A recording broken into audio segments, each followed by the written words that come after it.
তাছাড়া পারফরমেন্স সেকশনে আসলে বাজেট অনুযায়ী পারফরমেন্স সেকশনটাও খারাপ বলা যাচ্ছে না, বিকজ অফ এইখানে আপনারা হিলিও G81 চিপসেটটা পাচ্ছেন। হিলিও G81 এই বাজেটে একটা ভালো চিপসেটই ধরা চলে। আমি আন্তু বেঞ্চমার্ক করেছি, আন্তু বেঞ্চমার্কে প্রায় 3,31,000-এর উপরে স্কোর করেছে। সো আপনারা বুঝতে পারছেন এই বাজেটে এই পারফরমেন্স খারাপ বলা যাচ্ছে না। আপনি যদি গেমিং করতে চান গেমিং করতে পারবেন, কারণ এই ফোনটাতে আমি ফ্রি ফায়ার খেলেছি, ফ্রি ফায়ার এক্সপিরিয়েন্স দুর্দান্ত ছিল।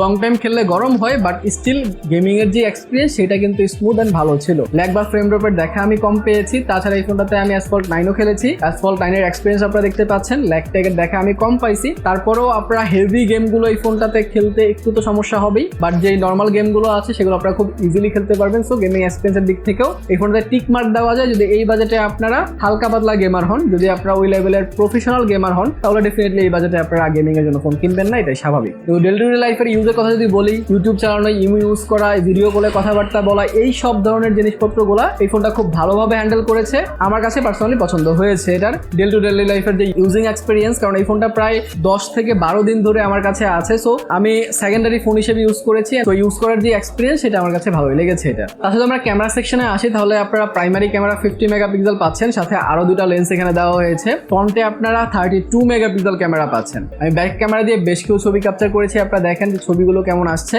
আমি আউটডোরে বেশ কিছু পিকচার ক্যাপচার করেছি, আপনারা দেখেন যে আউটডোরে এটার পিকচার কোয়ালিটি আপনাদের কাছে কেমন লেগেছে। আমি ইনডোরে ছবি তুলেছি, আমি পোর্ট্রেট মোডে ছবি তুলেছি, আমি উইদাউট পোর্ট্রেটও ছবি তুলেছি। যদি আমাকে জিজ্ঞেস করেন এটা একটু ওয়ার্ম করে ছবি তোলে, ছবিগুলোকে একটু স্যাচুরেটেড করে তোলে।